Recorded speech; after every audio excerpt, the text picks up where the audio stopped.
Hey, what is going on? Welcome back, Sasebo. You just heard Hey Brother by the late, great Avicii. But hey, guys, it is 7:30. It is Monday, and that means that it is time for CMC Morning Chat. So, of course, I am right here with Master Chief Johnson. How's it going, Master Chief? Doing great. How about you? Oh, I'm fantastic. How was your weekend? It was good. I completely vegged out on the couch and watched TV.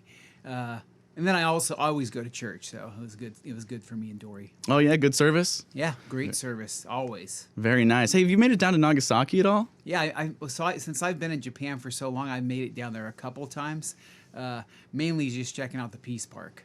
Yeah, actually, I went down there for the first time this weekend, and I just took a stroll through town, checked out the Peace Park and everything. I didn't know they actually had a tower. What is it? Like a little statue, a little tower, kind of erected exactly where where the bomb had detonated and things like that. And it's really just an interesting place to go. It's full of history. There's tons of cool monuments there and stuff. Just great things to see. Yeah, absolutely. And if you're stationed in Japan, you have got to get down to Nagasaki to check that out. Highly recommend. Plus, it's super easy to get there. You can just walk on over to the train station, head on down there. Like the city is not massive, so you can walk through it. They even have like a little trolley system that goes through. It's pretty cool. Yeah, and I don't know. I've every time I've gone there, I've just driven. It takes me about an hour and 15 minutes. They've got a huge parking garage you can park in, and it's good stuff. So yeah. And if you do drive down there, I do recommend that you take the southern route, not the northern route, because the northern route, the tolls are like 4 times more expensive. Yeah, I think, man, I guess I never really paid attention to what route I took, but yeah, is the southern route where you're along the water the entire time? Basically, yes. Okay, yeah, good deal. So the southern route, it only costs I think $5 or $6. I don't know. I went down there on my motorcycle. It only costs like $2. So I think it's only like $5 if you take your car or something like that. And it's only like 15 minutes longer. But if you take the northern route, it costs like $25 in tolls, and it's only like 15 minutes quicker. Yeah, definitely take the southern route if we've got that right. Of course. All right, so let's get right into it with some good order and discipline. Right now, we're talking about cell phones and sailors. Yeah, so the Navy really is trying to be good with us and let us have our cell phones and things like that. But they also put some rules on these cell phones. And what I'm specifically going to talk about right now is walking and talking on your cell phone. I've told you before, you can't have the headphones in there where you can talk and do that stuff. But when you're walking and talking on your cell phone, it's really important that you have it in your left hand, so you're able to salute with your right hand if you come across an officer or somebody you have to salute.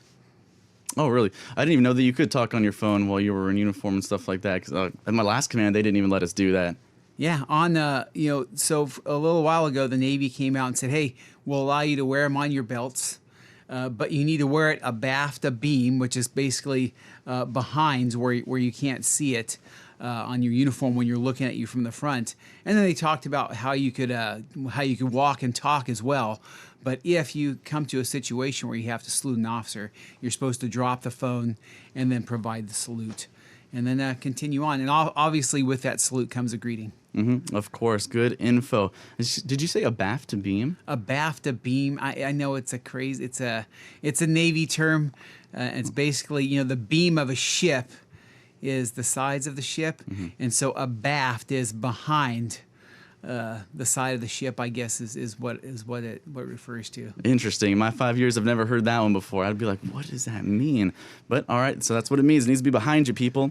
So we are quickly approaching the deadline for the Type 3s, NWU Type 3s. Yeah, so I put that on my list this morning because I still see some folks walking around their NWU Type 1s, the blue camouflage uniform, and I have some left still, and I actually wore them for a while just because I wanted to get the most out of these uniforms that we have to buy with our clothing allowance. But 1 October of 2019, the NWU Type 3 becomes the official Navy uniform, and so everybody needs to make sure that they've got their uniform ready when that comes around, because the blue uniform, the NWU Type 1, will no longer be authorized for wear. Absolutely. Yeah, you got a little bit of, like a month to do that. So if you want to go out, purchase that, and take it over to the uniform shops, they can get everything sewn on and all that stuff. Okay, you don't want to be late with that. All right, the next thing we're talking about is BEQ Living Cleanup. Yeah, so it's funny. I had to put this on there because every week myself and the commanding officer, as well as the triads from other commands, are supposed to go take a look at the BEQ. And we go over there and take a look, and some of the things we find once in a while, it's amazing how sailors are living. Back when I came up, I had my small rack on the ship, and that was it. That's what I had to keep clean. The sailors these days have it really well in being able to get these bear shrooms. And so what I'm asking is, I need you to keep them clean, everybody. It's a privilege to live in there. You get a lot better accommodations than what I got back in the days. And so it's just simple, housekeeping and keeping your room clean, taking the trash out daily. We go and look, and I'm sure that I'll find some instances where I'm going to have to get some people out of there because they're just not living right. Absolutely. I got some horror stories from back when I used to live in the barracks in my last command. Actually, I moved in, and the very next day we failed a room inspection. I was like, well, what do you want me to do? I moved in yesterday. But, that's just how it is. Sometimes just have those roommates that you got to keep in check, Yeah. Things like that. All right. And so we're talking about also now how hot it is, right? And staying hydrated and everything like that, because I'm sure everyone notices it's crazy hot outside. Yeah, so we've just come upon the months in Sasebo where it's going to be at its hottest level. And if you follow AFN or the Weather Channel, you'll notice that the humidity has been significantly high. So it's super important that when you're out there doing your PT or just for in general, just to make sure you keep your hydration levels up. I drink 24 ounces about every hour. That's probably going above and beyond, but it's just really important that you keep your hydration up, especially during PT and command events. Mm-hmm. I have to always monitor the weather and stuff for the radio, and it's usually sitting around 80 to 85 degrees every day, but with the humidity, it's hitting closer to like 95, 100 degrees, with that. And it's pretty much not enjoyable, especially if you don't have AC in your house. Like I only have 2 AC units, so I'm just laying in my bedroom, which doesn't have one, just sweating. I got fans on me all night, and it's still pretty uncomfortable. Yeah, man, it's And do you live out in town? I do, yes. Yeah, out in town. When I was here the first time, I lived out in town, and the way I understood it is the Japanese do not build their houses with insulation, and so during the summer it's going to be hot unless you keep the AC blaring, and during the winter it might be a little cold because there's not that insulation like we have in the United States built homes that have that insulation. Mm-hmm. That's how it is. When I first moved in, it was pretty cold, and now it is so hot in there. I keep the windows open all the time. You got to watch for mold. Mold's a big issue here. I used to live in Hawaii when I was younger, and I figured it wouldn't be a big deal. It's humid there too, but mold is different here. Like it grows everywhere. So yeah, it's funny that you say that. I've seen a few ICE comments about mold, and housing gives us these dehumidifiers to try and help eliminate that. I guess I'm really lucky. I have not experienced that yet in my house, and I don't know if it's the temperature I keep, but I'm glad I haven't experienced it yet. Mm-hmm, yeah, I mean I keep the windows. I don't think I've closed the windows of the doors in the past like 2 months. Dehumidifier is always running. Always clean the drains like once a week just to make sure. You don't want anything like that, especially like food and stuff that you put in the trash. That stuff will mold if you don't put it in a little bag and take that out regularly. So does housing give you dehumidifiers? It does, for yes. Out in town? Oh, nice. Yes. So they do take care of our out in town residents. Mm-hmm. Well, that's awesome. Good setup, pretty good setup. But that does it for Good Order and Discipline. Right now, we're going to take a little break, and then we'll be right back with what's going on in Big Navy. So hey, right now, here is Sail by AWOL Nation. Hey, what is going on? Welcome back, Sasebo. So if you're just tuning in, I am here with Master Chief Johnson. We just got done talking about Good Order and Discipline. Now we are talking about what is going on in Big Navy. And we got something pretty big coming up here on Wednesday, don't we, Master Chief? Yeah, so my first radio show, I kind of talked about this a little bit because it was getting close. Well, now I can say it's here. So on the 31st of July at midnight, Triads will have the Chief Petty Officer results. And depending on how your command does that, if the command master chief calls or if the CO calls, you may be getting a phone call in the middle of the night if you're up for chief and selected. Or some people do like to wait until the morning and let you sweat it out a little bit. But yeah, that's super exciting. If most of you know that when you make chief, it's a huge milestone in the Navy. Your uniform shifts, your life shifts, your focus on leadership shifts a lot, and it's a great thing, and it's a fun season we're getting ready to train some new chiefs and get them on their way here soon. Absolutely. So, I wish everyone luck who out there who is eligible. Hopefully you'll hear your name on Wednesday, and hopefully you're ready for Chief season here coming up. All right, moving on. Let's talk about this new uniform mobile app. What's going on with that, Master Chief? Hey, so I think about October of 2017, the Navy released a Navy uniform app. It's a pretty awesome app. I put it on my phone so that if I'm going to any events or anything, I can do a quick lookup and make sure that my uniform looks right. Well, they recently updated that app, and it's now it's called My Navy Uniforms, and it hit stores on July 18th, and it's actually one of the more popular apps that sailors have, probably so they can correct me when I correct them in uniforms. They can pull it right up and tell me I'm wrong. Which is fine. But yeah, Robert Carroll, who runs the Navy Uniform Board, said there's two main things about this app. So he added Chapter 2 on grooming standards, and he added Chapter 5 on identification badges and identification badges, awards, and insignia. And he did all this based on feedback from sailors. So I just want to hunker in on feedback real quick. If you have the opportunity to provide your command feedback or provide the Navy feedback, please do so, because we listen and we make changes based on some of the comments and the feedback you give to us.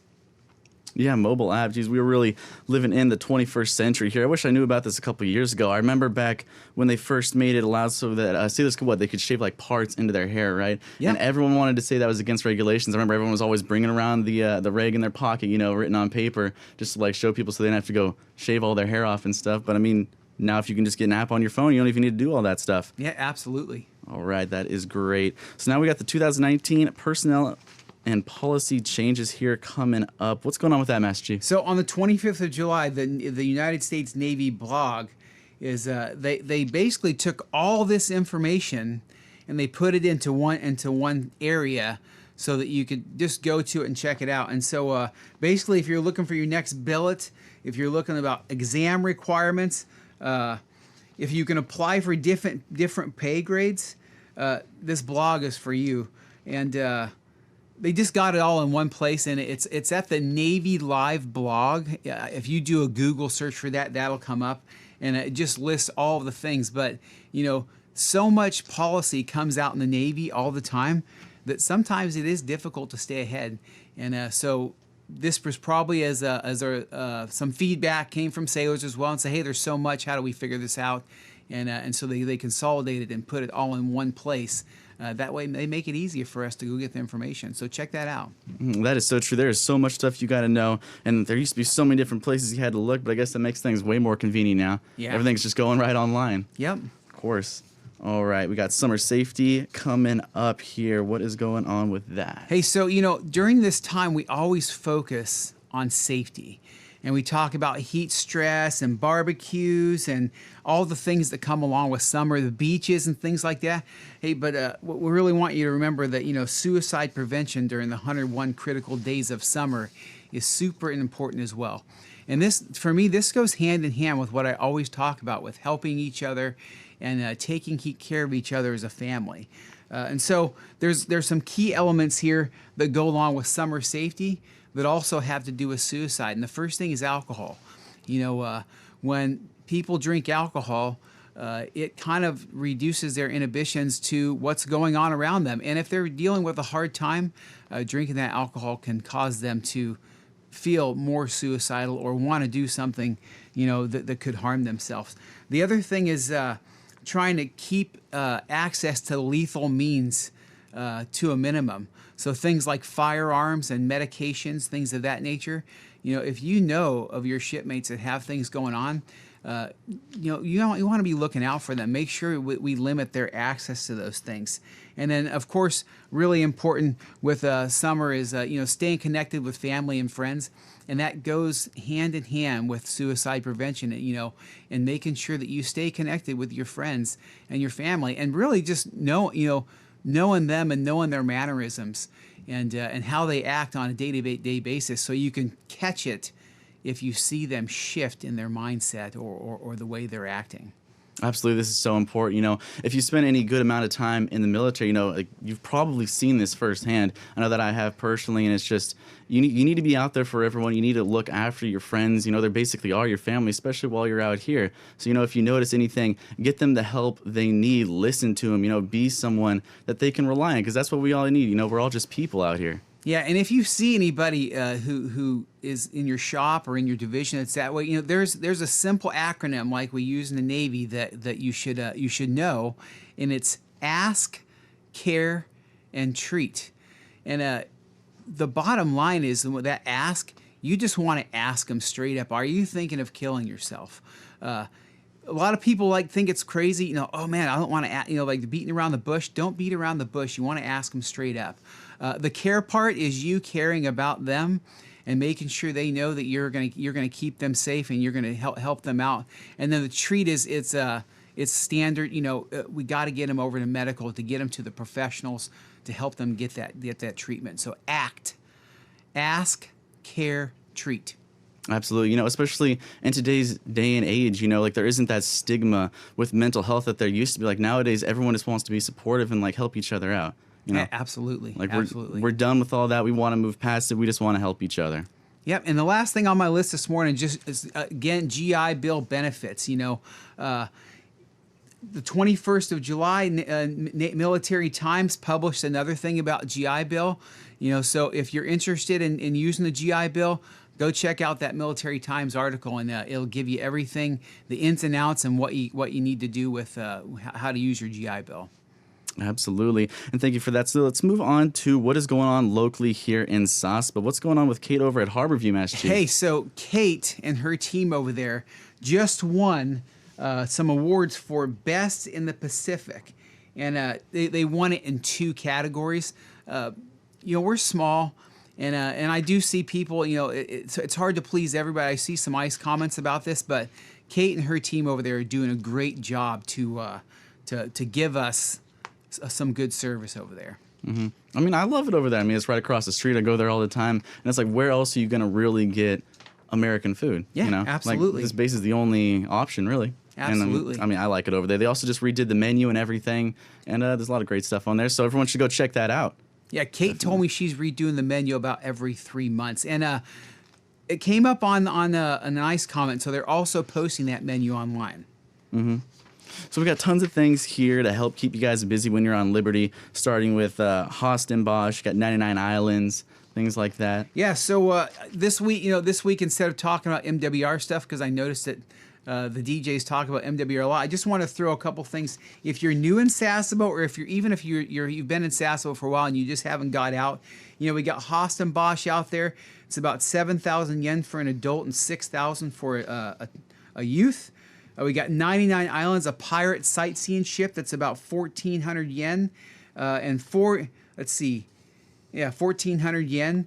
You go over there. That usually happens on Tuesday. And there's also an aquarium in that same place, and all that's located out near Kashimai-cho. Mm-hmm. And then Biopark is I've been there several times. It's always great for the kids, especially little spider monkeys that jump on you and they try and take your stuff. And then the last thing, I'm not sure if everybody knows about this for in Japan, but we do have some AMC passenger terminals here in Japan, which gives you the ability to do space A travel. And so Kadena, Iwakuni, and Yokota all have terminals that if you take a look at their Facebook page and you type in, each of their Yokota passenger terminal, Iwakuni passenger terminal, you can see where their flights go, and you may be able to fly there for a cheaper price and get yourself back to the United States or somewhere for a better price than spending $1,000 on a ticket. No, that's so true. What is it? One of my friends, he used to be stationed up in, I believe, Misawa or something like that, mm-hmm. and he had to go home on emergency leave, and he ended up being able to jump on one of these flights, and he went all the way over to Washington for like $50. Yeah, it's crazy. Mm-hmm. So, yeah, definitely go out and take advantage of that while you can. We're out here in the Pacific, so you just got to hop on a plane. You can be in a completely different country and, just go out and explore while you're here. Yeah. So we have a little bit of time left, and we are on the last topic, which is our ICE comments. Yep, and so this I always talk, sometimes the last couple of shows I talked about some negative ones, so I just want to throw some shout outs there for a couple sailors. So MA2 Ducksworth, he got a shout out on the ice comment system for just doing an awesome job on the gate. It happened on the 6th of July event, and the gate was really, really busy, and Ducksworth worked really hard to keep the traffic down and maintain his cool during that time. And then we got MAS in Anderson also, Stanton Gate and Hario, and one of the newer family members came through and asked a bunch of questions, and he took the time to provide information to the family member, and she was really appreciative about that. And then the last shout out is LS1 Frankie over at FMAT. LS1 Frankie was coming back one night and saw some sailors who were stumbling a little bit and had some troubles, and Frankie helped them get back to the ship. And the ice comment even said he helped get the shipmate to his rack. And then the last thing I got here is a negative one a little bit, but somebody made a comment about stop signs and how they were just a suggestion. And so I just want to let you guys know, I think that person may have been confusing stop signs with yield signs. For all stop signs on base and off base, you are required to make a full stop before you roll through those things. And being a former MA, a full stop, the way that I always defined a full stop is when I practically felt my car like rock back a little bit because I've pressed the brakes hard enough to bring the car to a full stop. So for those of you who think that stop signs are a suggestion, they're not a suggestion, and you will get a ticket from security if they catch you rolling the stop signs. I had no idea you were an MA, Master Chief. Yeah, before I was an MA. There you go. Well, yeah, and obviously, you don't want to lose your license out here, which, I mean, it's pretty easy to do. The only reason you even have a license in the first place is because CFAS allows you to, so don't take advantage of that. You don't want those points on your license. But hey, anyways, that does it for CMC Morning Chat, guys. We are basically out of time, but hey, don't worry. We're going to be doing some more of them. I don't believe next week because you're going to be gone, right? Yeah, I'll be gone next week, so we'll probably pick up with the following week. If I can. There you go. The following week, we will definitely let you guys know. But hey, guys, taking us to the top of the hour, here is Kiss with a Fist by Florence and the Machine.